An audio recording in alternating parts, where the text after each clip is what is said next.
Salut chers abonnés, donc je vous retrouve aujourd'hui pour la suite de la série sur le PHP Web intermédiaire.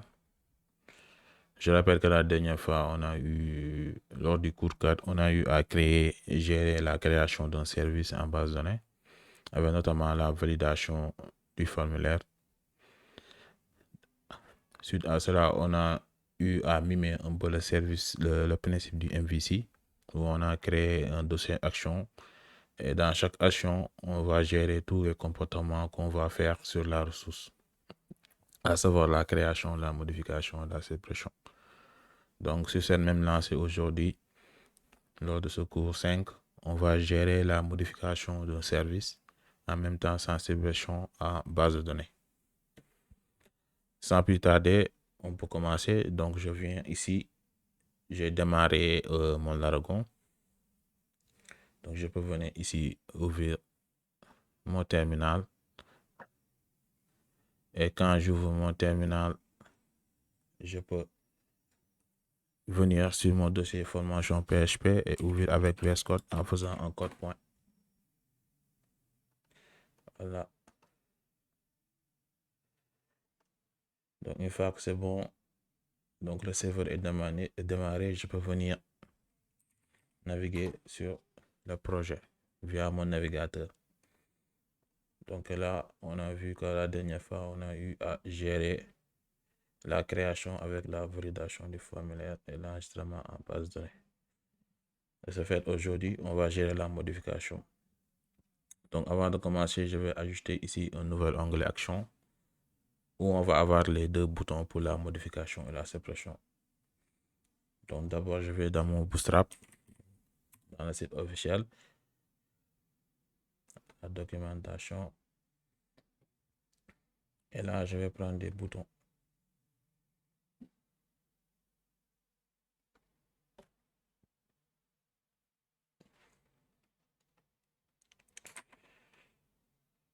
De ce fait, je viens ici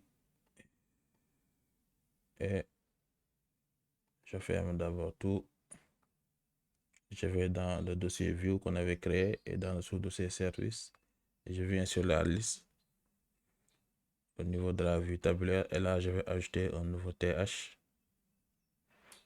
Je copie et je colle et je vais l'appeler Action. Et dans son TD, on aura les deux boutons pour la modification et la suppression. Donc, je reviens ici et je copie et je colle. Maintenant, ces boutons-là seront de type A, puisque lorsqu'on clique sur ces boutons, on va naviguer sur une page ou bien effectuer une action. Donc, je mets ici mon href pour l'instant. Et à l'intérieur des boutons maintenant, je veux des images. Donc, une image pour éditer, une image pour supprimer. Donc, je duplique les deux. Donc, le premier sera le bouton pour la modification et le deuxième pour supprimer. Donc, quand on supprime, donc je vais le mettre en rouge avec le mot danger. Si on navigue et on voit un peu le résultat qu'on a, on a ça. Donc, je vais ajouter des icônes. Donc, je viens ici dans icônes. Donc, pour éditer, je vais avoir besoin d'un crayon. Donc, je mets pencil. Voilà. Je viens ici, je copie le CSV. Et je viens ici et je colle à l'intérieur de ma balise A. Maintenant, pour supprimer aussi, j'ai besoin d'une icône poubelle. Je viens ici et je recherche trash pour poubelle en anglais et je copie même chose le SVG.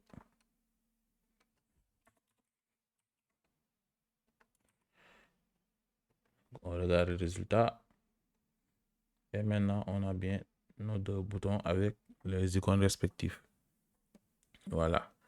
Donc en premier, on va gérer la modification. Donc lorsqu'on clique sur ce bouton là, on va naviguer vers la page de modification avec le formulaire en remplissant le champ libellé avec la ressource correspondante. Donc, notamment quand on va cliquer sur ce bouton, on va passer un paramètre lors de la navigation avec la requête HTTP GET. Donc, on va passer un paramètre l'ID du service correspondant, soit 1 ou 2 ou 3.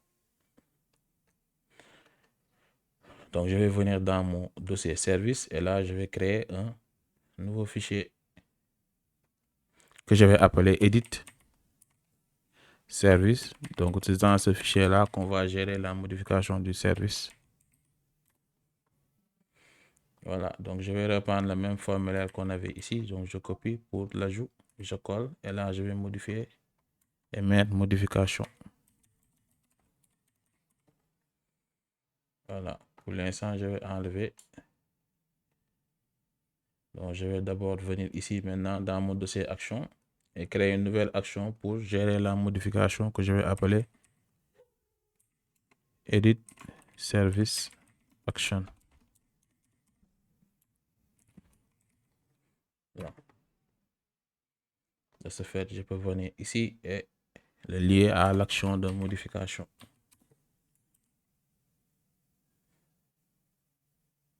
Voilà. Maintenant, je peux venir dans la vue tabulaire et sur ce bouton-là, je vais directement naviguer sur le fichier edit service. Et quand on navigue, donc je viens dans view. Donc, c'est pas la peine puisque il se trouve dans le même dossier, je vais directement mettre ici la page. Donc, je mets edit underscore service .php. Et quand on navigue sur cette page-là, donc en utilisant la HTTP GET, on doit passer en paramètre l'ID de la ressource qu'on va sélectionner. Pour ce faire, je vais ouvrir ici. Je vais mettre le paramètre après en mettant un point d'interrogation et le paramètre, je vais l'appeler ID puisqu'on passe l'ID. Voilà. Et là, je vais ouvrir égal. Et là, je vais ouvrir je vais reprendre la balise PHP ici qui va me donner l'ID correspondante. De ce fait, je pourrais passer en paramètre la valeur du service qu'on a cliqué. Voilà. Si c'est bon, on peut venir pour tester. Je viens ici. J'actualise. Et lorsque je clique par exemple sur l'urologie avec l'ID 4, donc là, on navigue sur la page de modification. Et vous voyez ici, on a comme paramètre ID avec la valeur 4 qui est l'ID correspondante. Voilà. Une fois que la navigation est bonne, maintenant, on peut se concentrer sur ce fichier pour gérer tout ce qui est action de modification. Voilà, donc le comportement qu'on va gérer ici, lorsqu'on navigue directement ici, on doit récupérer le paramètre ID ici pour ensuite regarder en base de données si l'ID 4 existe et récupérer la ressource pour pré-remplir le input ici avec la valeur, le champ libre correspondant. Et là aussi, on doit aussi gérer tout ce qui est validation. Donc, il faut obligatoirement avoir le paramètre ID pour pouvoir effectuer une modification. Donc, je viens ici et je vais reprendre ce qu'on avait fait sur le create action, donc en récupérant le service DB pour après communiquer avec la base de données. Donc, une fois que ça c'est bon, on va maintenant récupérer le paramètre ID. Donc, je viens ici, je pose une condition. Donc, on l'avait fait, si vous vous rappelez la dernière fois ici, au niveau de la liste. Donc, en récupérant ici le message qu'on avait passé en paramètre lorsqu'on fait un retour après création ici. Voilà. Donc, on avait passé en paramètre le message. Donc, c'est le même comportement qu'on va effectuer ici. Donc, je viens dans Edit Service.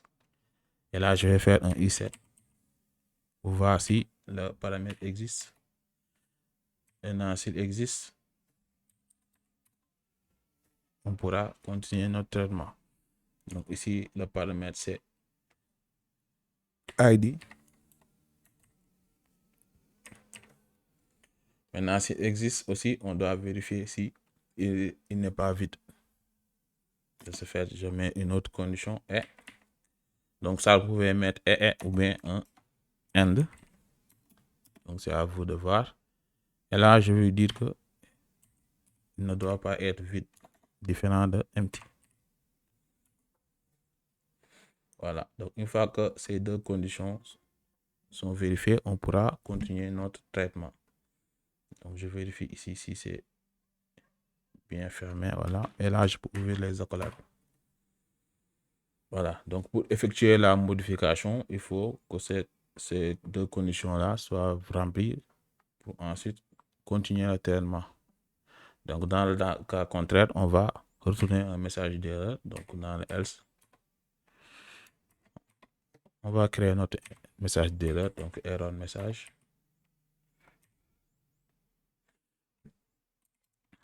Error message. Et on va lui dire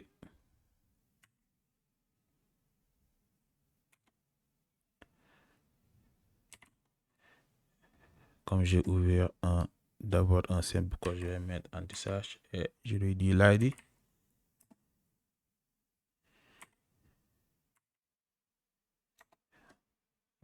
Voilà, je veux encore.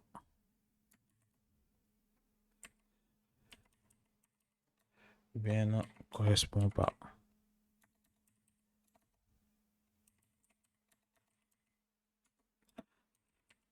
Voilà. Donc, si on veut tester, on vient ici. Qu'est-ce qu'il signale comme ça?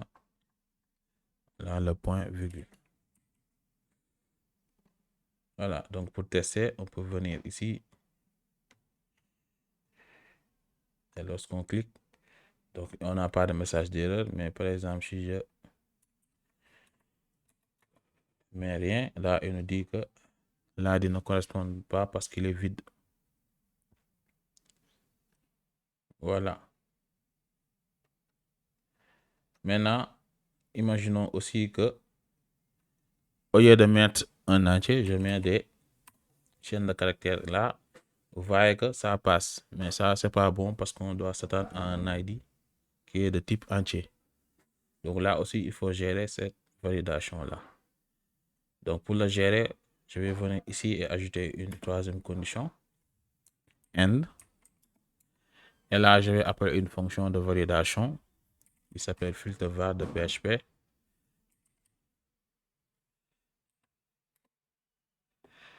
Filter_var. Et là, on va valider le paramètre getID. Donc, je lui donne le paramètre à valider et j'appelle la validation pour un entier et j'appelle la constante filter underscore validate int. Donc, le filtre validate utilise un filtre pour valider si la valeur est un entier. Donc, il retourne la valeur convertie en entier si c'est le cas, sinon il retourne false. Voilà. Et après, ici, on va spécifier la longueur minimale de la valeur. Donc, comme ici, on voit que, je reviens sur ma liste, on voit que toujours en base de données, l'ID commence par 1. Donc, naturellement, on va dire que la valeur minimale, c'est 1. Ça ne doit pas être 0 ou une valeur négative. Donc, on va venir ici et spécifier cela en donnant un array.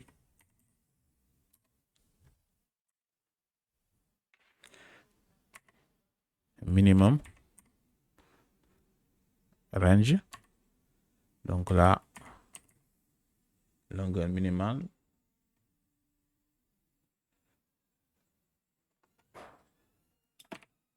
doit être 1.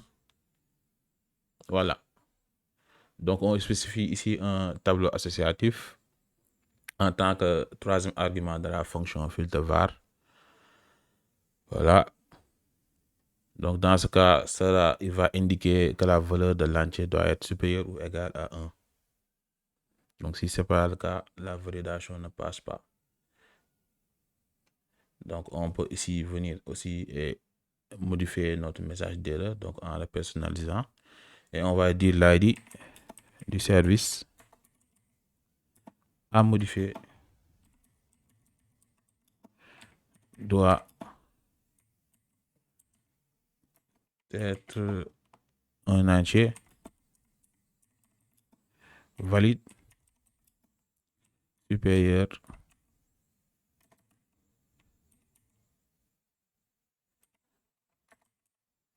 supérieur ou égal à 1. Voilà. De ce fait, si je viens ici, donc là, on a le comportement normal. Si je donne 0, il me dit là du service doit être un entier valide supérieur ou égal à 1. Si je donne des chaînes de caractères, même chose, on a toujours le message d'erreur. Donc là, on a géré la validation du paramètre qui doit être obligatoirement un entier et doit être supérieur ou égal à 1. Voilà, maintenant que ça c'est bon, on peut maintenant venir ici et continuer notre traitement en récupérant le livret correspondant à l'ID passé en paramètre et le remplir dans le champ libellé. Et même chose, je veux que le formulaire n'apparaisse pas en cas d'erreur. Donc ici, si on donne une chaîne de caractères et qu'on a ce message, ce formulaire ne doit pas apparaître. Donc le formulaire apparaît seulement si on a récupéré en base de données la ressource correspondante. Donc pour ce faire, il faut d'abord qu'on vienne ici au niveau du service DB et créer notre requête de récupération d'un enregistrement par rapport à son ID. Donc je vais venir ici créer une méthode function et je vais appeler get1. Donc on va récupérer une valeur singulière via son ID. Et là, on lui donne comme paramètre l'ID à rechercher.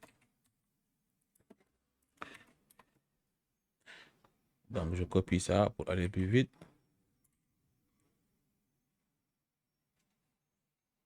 Voilà, et je copie. Et là, on va sélectionner sur l'ensemble des services et on va appliquer un filtre vers ID égale l'ID qu'on a passé ici en paramètre. Donc là, je vais monter 2 versions pour récupérer. Donc ça, c'est la première façon de faire. Et là, je crée un STM. Donc toujours quand on passe quelque chose en paramètre en base de données, il faut utiliser des requêtes préparées. Donc un statement. Donc là, on prépare la requête. Voilà. Et quand on a préparé la requête ici, on va directement l'exécuter. Donc je vais faire un STM. Exécute et j'enlève ici. On ne passe pas ici puisqu'on a déjà passé le paramètre au niveau de la requête. Donc, en faisant une interpolation, donc il va récupérer directement la valeur ici. Là, une fois qu'on l'a exécuté, on peut retourner le résultat de la requête. Donc je fais un return.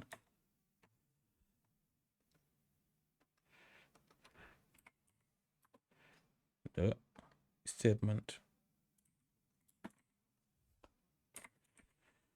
Voilà. Donc ça, c'est la première version. On peut faire une nouvelle version. Donc je duplique et je mets ici 2.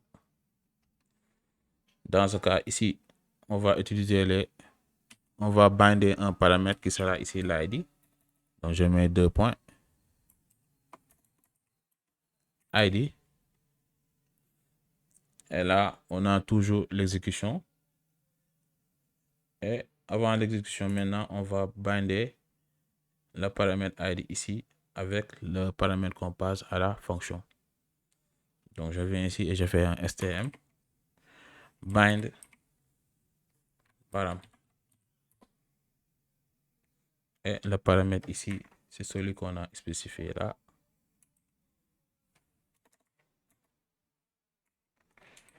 Voilà, et on le lit avec le paramètre qu'on passe avec la fonction qui est ici $id. Donc voilà les deux façons, ça vous le donnez directement à la variable ici ou bien vous faites un bind. Donc c'est un choix. Donc une fois qu'on a ces fonctions maintenant, on peut venir sur notre action. Et là, ici, on a géré la validation du paramètre et là, on peut directement appeler la fonction. Et quand on appelle la fonction, on s'attend à un résultat. Je vais créer une variable résultat qui va récupérer le résultat de notre fonction. Ici, get one service. Et là, on va donner le paramètre $getID qu'on récupère. Et là, il va nous donner un résultat. Maintenant, quand il nous donne un résultat, on doit vérifier si on a quelque chose en retour. Donc, je fais un if. Je mets $result. Et là, je vais compter le nombre de lignes qu'on a. Donc, puisque ici, on va récupérer une ligne bien spécifique. Donc, on va regarder si le nombre de lignes est supérieur à 0. C'est-à-dire, si on a OMS1, ça veut dire qu'on a un résultat. Dans le cas contraire, on lui dit que le service n'existe pas. Donc, il n'a pas pu récupérer en base une ligne correspondante à l'ID qu'on a passé en paramètre. Là, je fais appel à la fonction row compte. Donc, row compte, il va donner le nombre de lignes qu'on reçoit avec le résultat. Donc, on lui dit si c'est supérieur à 0. Dans ce cas, on a quelque chose, on a au moins une ligne. Maintenant, dans le cas contraire, on lui dit que ce service n'existe pas. Donc, dans S, on va écrire le message d'erreur.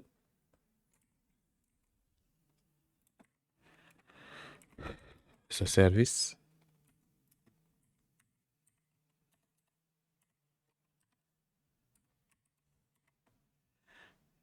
n'existe pas. Donc là, quand vous commencez par des simples codes et qu'à l'intérieur vous avez besoin d'un simple code, il faut mettre un slash. Mais si par exemple je vais commencer par un double code, comme ici, ce n'était pas la peine de faire ça. Donc juste une astuce pour voilà. Donc là, je mets ce service n'existe pas et je ne prépare le point virgule.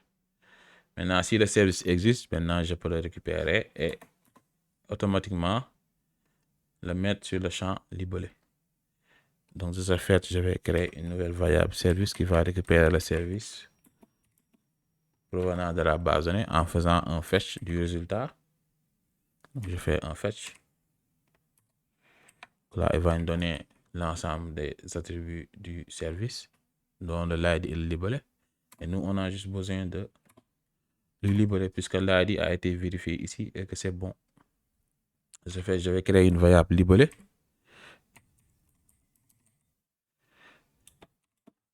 Et là, comme il nous donne un tableau associatif, donc fetch par défaut, il nous donne un tableau associatif. Je vais juste faire un service $libellé. Donc via la clé, on va récupérer la valeur au niveau du tableau associatif. Voilà, donc de ce fait, cette variable va continuer de libérer du service via son ID. Donc une fois que c'est bon, je peux venir dans mon formulaire Edit Service. Et là, je vais venir dans mon input. Et maintenant, dans mon input, on va lui donner la valeur du service. Donc, pour lui imposer une valeur, on utilise la propriété value. Et là, on va utiliser une balise PHP ici. Et on va récupérer le libellé qu'on a créé ici. Voilà. De ce fait, il va récupérer la valeur et le mettre automatiquement sur notre champ input. Donc, si on vient, on teste. Je retourne dans service. Par exemple, je prends neurologie et je fais edit. Il me dit quoi? Syntax, MySQL version, editor, outline, one. Donc, je retourne. Et là, il me dit c'est dans service DB. Donc, vous voyez l'utilité de bien dispatcher les différents fichiers. Donc là, on voit que directement, c'est au niveau du service DB à la ligne 25. Donc, je viens dans service DB ligne 25. Et là, je regarde quoi? Tourne STM. Là, on l'a préparé. On a écrit la requête selector from. ID égale. Là, on a exécuté. PR query, exécute.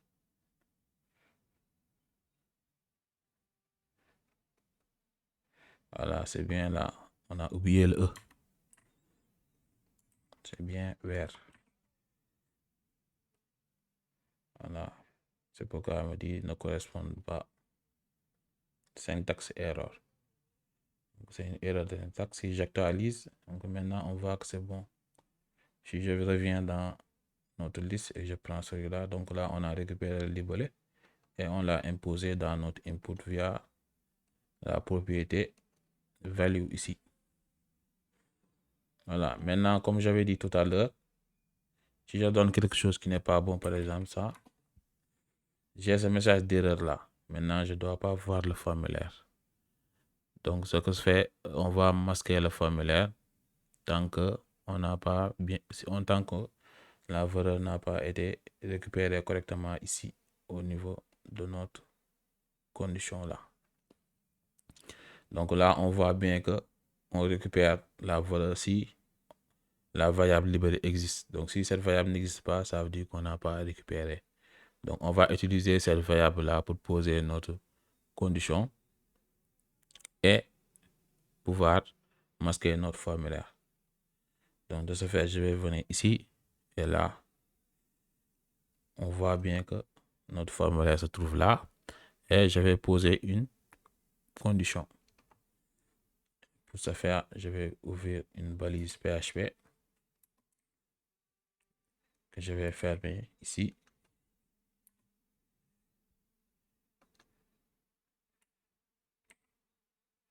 Voilà, je mets espace. Donc je l'ouvre ici et je le ferme. Après le formulaire. De ce fait, je peux poser une condition if. Donc on a dit que tant que la variable libérée n'existe pas, ça veut dire que on n'a pas récupéré la ressource. Donc tant que cette variable n'existe pas, on ne doit pas afficher le formulaire. Donc je vais faire un i7 $libellé. Donc là, tant qu'elle n'existe pas, on ne pourra pas afficher le formulaire. Donc if i7, je mets ici 2 points. Et là, je vais mettre un end if.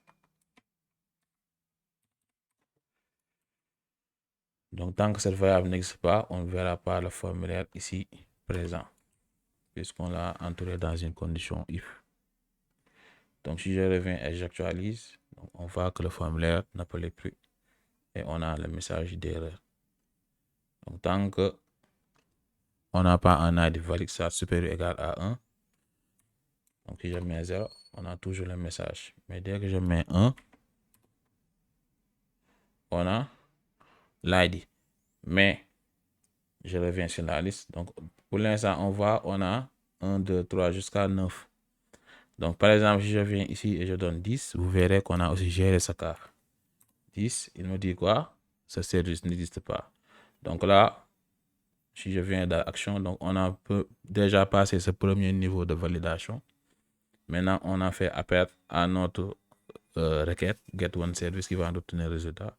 Et maintenant, quand on retourne le résultat, il verra que ce résultat n'est pas supérieur à 0. Donc, on n'a pas au moins une ligne Donc, dans ce cas, il nous dit qu'en base de données, on n'a pas un service qui a un ID 10. De ce fait, on aura le message, ce service n'existe pas. Donc, vous voyez qu'ici, on a géré tous les cas de figure en fonction du paramètre qu'on passe ici.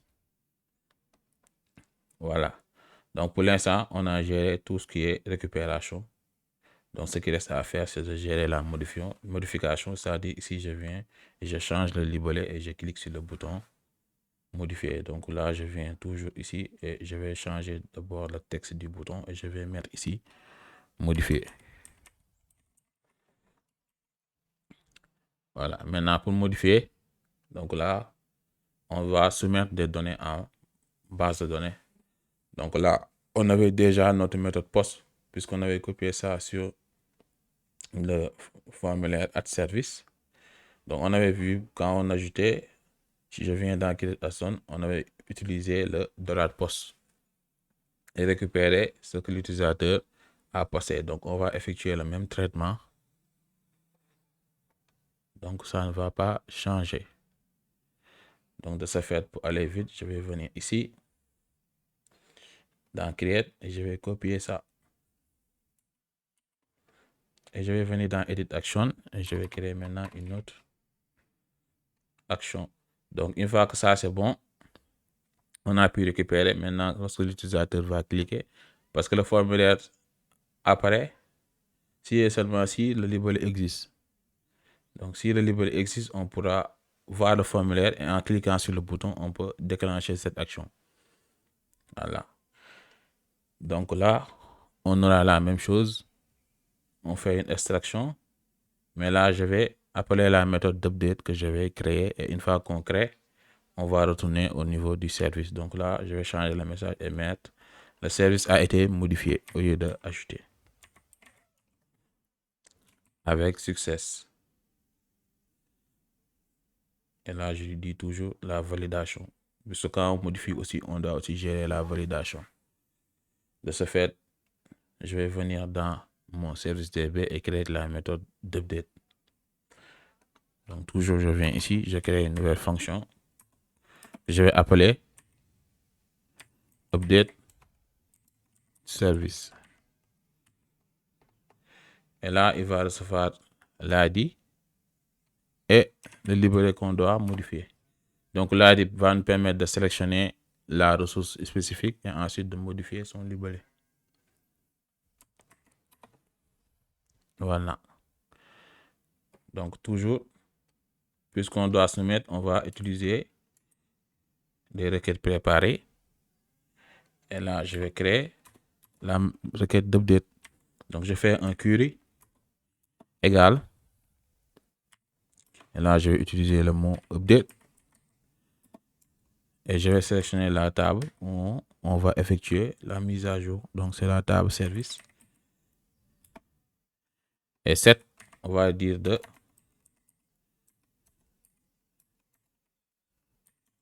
modifier l'attribut libellé.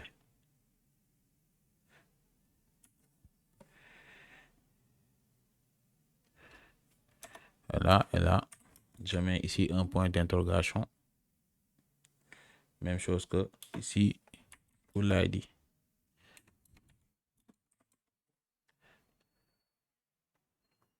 Voilà.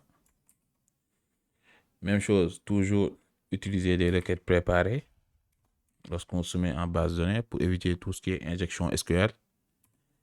Et après, c'est bon, on va exécuter la requête. Et ici, quand on exécute maintenant, on va passer les valeurs ici en paramètres. Pour ce faire, je vais juste créer un array. Ça dit un tableau associatif et je vais lui donner ici la première valeur qu'on récupère, c'est le libellé. Je mets libellé, virgule, l'ID. Il va correspondre à la deuxième valeur ici.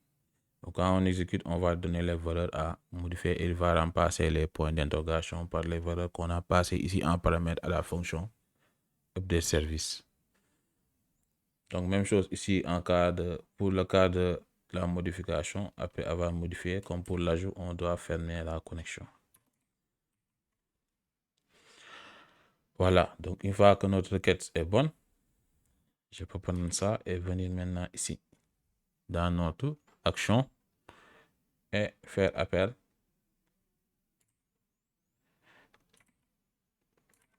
à notre fonction.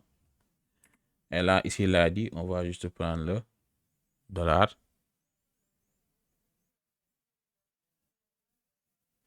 get ID, ou bien ici, comme on avait récupéré le service là en base de données, on peut aussi prendre le service comme on avait fait ici avec Libéré et récupérer l'ID. Donc, c'est au choix, soit de prendre le paramètre ou bien mettre ici directement l'ID qu'on a récupéré ici en base de données. De ce fait, on pourra sélectionner la valeur et mettre à jour. Une fois que c'est bon, on peut retourner sur la liste. Donc, si je viens ici et que j'actualise, donc je viens ici. Donc là, comme on poste, on a géré ici la validation. Donc, on regarde si le champ est vide. S'il est vide, on a le message d'erreur pour lui dire que c'est obligatoire. Donc, on ne peut pas modifier sans autant mettre une valeur. Donc, on a toujours la validation. De ce fait, je peux venir ici et modifier, par exemple, mettre update. Si c'est bon, je peux cliquer sur modifier. Et là, on retourne sur la liste avec le message, le service a été modifié. Et si je viens ici, on voit que le service a été bien modifié. Si je vais en base de données,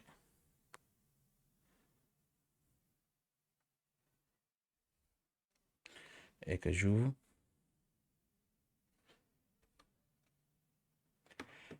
je vais dans service. Et là, on voit bien que le service a été modifié. Je peux revenir aussi et mettre à jour, enlever le update et mettre modifié. Si je reviens en base, donc on voit que le service a été modifié. Donc voilà comment on gère la modification. Donc premièrement, on gère la récupération du paramètre en gérant la validation. Une fois que c'est bon maintenant, on peut setter le libérer en utilisant la propriété value.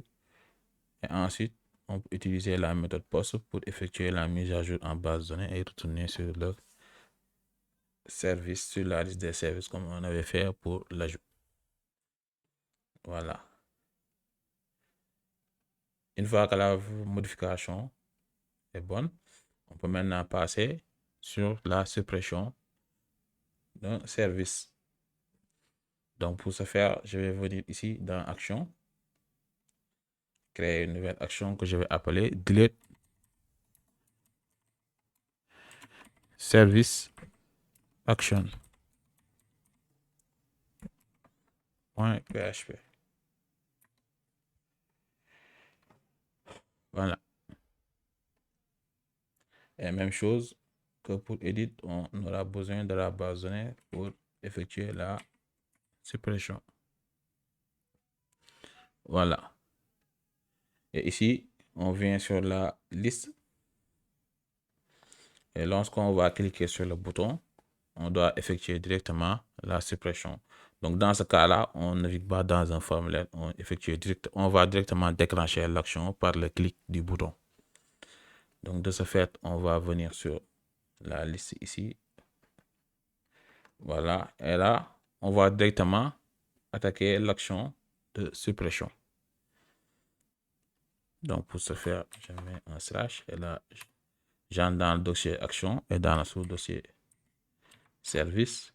Et là, je vais récupérer le fichier delete service action. Donc là, on déclenche directement l'action. Et quand on déclenche l'action, on va aussi passer en paramètre l'ID de la ressource qu'on va supprimer. Donc, même chose, je mets ici un paramètre ID et on récupère l'ID du service correspondant. Voilà. Donc, une fois que ici c'est bon, on peut venir maintenant dans notre action et gérer l'action de suppression. Donc, comme on passe ici en paramètre l'ID comme pour la modification, donc on va reprendre le même traitement. Donc, je copie et je colle. Et là, pour vous montrer que pour le service DB, on avait utilisé deux services différents, je vais prendre le deuxième pour vous dire que, pour vous montrer que c'est la même chose. Voilà. Donc, une fois qu'on aura le libellé, maintenant ici, on va directement supprimer. Donc, on n'a plus besoin de récupérer le libellé. On va directement supprimer en base de données et après faire un retour sur la liste des services avec le message le service a été supprimé avec succès. Donc de ce fait, je vais venir ici dans mon service DB et je vais créer la méthode de suppression en base. Donc même chose, je vais venir ici et faire function delete service. Et ici, on a juste besoin de l'ID puisqu'on va supprimer. Donc, je récupère la variable globale connection. Et là, je crée notre query. Et pour la suppression, on va écrire notre requête SQL. Donc, on fait un delete from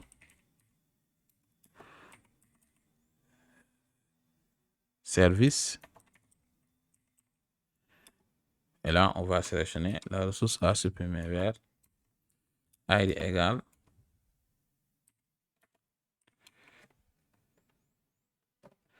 l'ID qu'on va passer en paramètre. Toujours, quand on se met, utiliser les requêtes préparées. Et là, on va exécuter. Donc, on copie. Et ici, on va juste passer l'ID. Et une fois que c'est bon, on ferme la connexion. Voilà, c'est simple. De ce fait, je peux venir et appeler ma fonction ici dans mon action. Donc là, je viens ici et j'appelle ma fonction.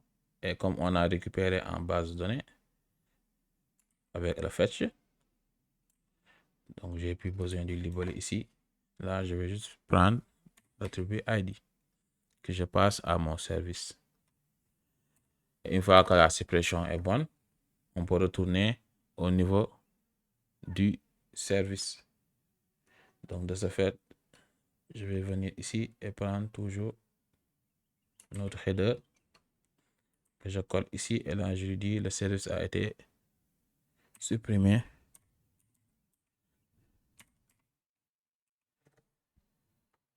avec succès. Voilà. Et là, on va retourner sur la liste et on aura le message d'erreur. Donc de ce fait, si je viens ici et j'actualise, donc je crée un nouveau service de test. Donc je le crée.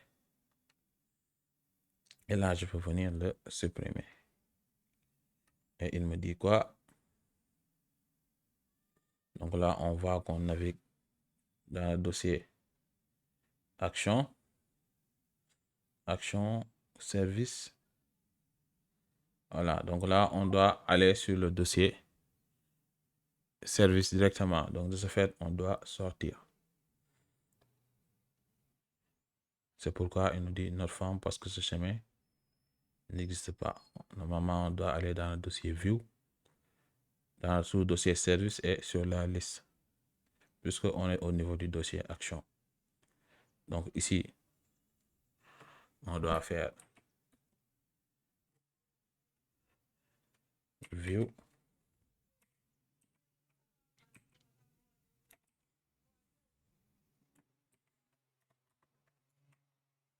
Ensuite, dans view, le sous-dossier service. Voilà. View service et à l'intérieur, on aura notre liste. Donc, si j'actualise, on voit que ça a été supprimé à base de données, mais c'est juste la navigation qui ne marche pas. Donc, le retour sur la liste. Donc, je vais créer encore. Et je mets DD. Là, on a le 11. Et si je supprime, là, on navigue maintenant dans le dossier View Service. Et là, on a notre message d'erreur. Le service a été supprimé avec succès. Et là, on ne voit plus le service qu'on vient de supprimer. Voilà. Donc, je pense que c'est tout pour cette vidéo. Peut-être après, pour la suppression lors du cours suivant, on va gérer le cas où lorsqu'on supprime parce que on ne doit pas venir directement et supprimer une ressource. On doit normalement avoir un, un, un message pour nous dire de valider la suppression. Donc, on lui demande s'il veut vraiment supprimer la ressource. Et là, on lui donne deux choix, soit de supprimer ou bien d'annuler. Et en fonction de ces choix, si c'est oui, on supprime, sinon on ne supprime pas. Donc là, je vais le faire pour le cours prochain. Donc, je vous donne rendez-vous prochainement avec le cours 6.